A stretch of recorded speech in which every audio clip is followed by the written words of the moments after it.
Hola, tout bien? Du coup, aujourd'hui, on se retrouve pour ce sixième podcast et j'ai décidé de ne pas m'asseoir, de le faire debout. Voilà, bon, en soi, tu me vois pas, mais j'ai l'air d'un con parce que je suis en train de tourner en rond dans ma chambre. Mais hein, on va pas se plaindre dans ce podcast. Euh, Tout simplement, ça fait du bien et ça fait faire de l'exercice aussi d'un côté. Donc c'est pas plus mal en soi. Je t'ai laissé sur le fait que ça se passait très mal au travail par rapport au fait que j'ai eu du harcèlement là-bas, que à l'heure actuelle, sans te mentir, je suis en arrêt maladie par rapport au fait que je suis en dépression liée encore une fois au travail. J'essaye de tout faire pour aller mieux. Il faut du temps, de la patience, de la rigueur, mais j'ai réussi une fois, donc je me dis, Mathéo, tu vas réussir une deuxième fois, ce n'est pas un problème chez moi. Pour ce sixième podcast, nous allons voir tout simplement les points par où je suis passé pour démarrer mon parcours de transition, qui j'ai vu, qu'est-ce que j'ai fait, voilà, tout ça pour les premières démarches. Alors, les toutes premières démarches de ma transition, hein. Je te parle pas de ce qui en est à l'heure actuelle. Voilà, juste la toute première fois. C'est parti, on commence. J'ai eu mon premier rendez-vous au planning familial le 4 septembre 2019. Chaque transition, je précise, est différente pour chaque individu. Bien sûr, on ne va pas avoir les mêmes spécialistes, les mêmes professionnels si tu préfères. Donc, c'est ça, je trouve, qui est enrichissant d'un côté parce que je me dis, ah ouais, lui, elle a fait cette démarche-là, moi j'ai fait comme si, lui, elle a fait comme ça, et c'est totalement différent. Et c'est juste cool en fait parce que tu te dis que, ouais, en fait, on n'a pas les mêmes changements physiques au même moment, on n'a pas non plus les mêmes démarches qui se ressemblent à 100%. C'est ça qui est juste ouf. D'accord? On a parlé avec le médecin de là-bas pendant genre 1 heure. Elle m'a posé plein de questions. J'ai expliqué pourquoi je souhaitais faire ces démarches, que je me sentais toujours autant un garçon, même si à l'époque je n'assumais pas cela et que j'avais énormément peur. On a parlé aussi sur le fait de ma dysphorie de genre. En particulier, j'ai développé énormément de dysphorie par rapport à ma poitrine que j'avais. La dysphorie de genre, si tu ne sais pas ce que c'est, ça décrit le fait qu'une personne n'est pas en accord avec son genre assigné à la naissance. Par exemple, un homme qui est né dans le corps d'une femme et qui transitionne pour être reconnu en tant qu'homme dans la société. J'explique un peu mal, mais j'essaye de vous expliquer un peu mieux pour que tu comprennes que ça ne soit pas trop difficile à digérer comme information. D'accord? Encore une fois, si j'explique mal, toutes mes excuses. Et c'est quelque chose aussi d'important pour moi de préciser cela. Une personne cisgenre, c'est une personne qui est en accord avec son genre assigné à la naissance. En gros, c'est l'inverse de la personne transgenre. Tu vois, une personne transgenre, c'est quelqu'un qui est né dans le corps, par exemple, une fille qui est née dans le corps d'un homme. Et par exemple, un homme qui est né dans le corps d'une fille. Et pour cela, il y a certaines personnes qui décident de faire une transition médicale, qui n'est absolument pas obligatoire que je compte à préciser. La personne cisgenre, en soi, c'est quelqu'un qui est né, par exemple, un homme qui est né homme et qui est en accord avec son genre de naissance.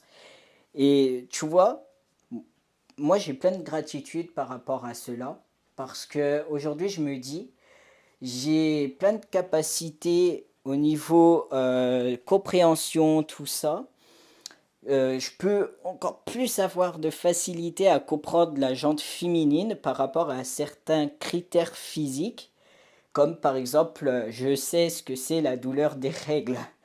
Ouais, cette douleur sensationnelle, c'est ce truc qui te casse la tête jusqu'au bout, bah je la connais, tu vois. Et c'est ça qui est juste ouf, parce que au moins, s'il y a certaines femmes qui se sentent plus à l'aise à parler avec moi, même si je suis un homme, bah c'est ça qui est juste magique pour moi.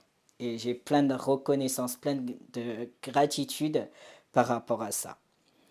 J'avais entre-temps également pris beaucoup d'informations sur qu'est-ce que c'est la transidentité. Le médecin n'a même pas eu besoin de me répéter les choses sur certains points par la suite parce que je savais, elle a juste fait que de me confirmer les choses dont laquelle je me suis renseigné sur internet et via d'autres personnes transgenres. Elle me demande avant également de commencer mon parcours de faire une prise de sang. Alors cela est en soi obligatoire, je crois, si je dis pas de bêtises, avant de démarrer les hormones, si tu souhaites démarrer ton parcours avec des hormones. Tout est bon le jour où je vais la revoir pour lui emmener la prise de sang. Rien de négatif à signaler. À ce moment-là, le temps me semblait si long, j'étais tellement impatient que je voulais que je débute même le lendemain. C'était un truc de fou. Le 2 octobre 2019, exactement, j'ai obtenu mon ordonnance pour les hormones. Et j'étais le mec le plus heureux, j'étais à deux doigts de pleurer aussi. Enfin, ma vie peut commencer. Ma sœur, ce jour-là, m'a aussi accompagné dans ce beau jour. C'est mon binôme. Elle était également et elle est toujours autant heureuse pour moi que je sois heureux.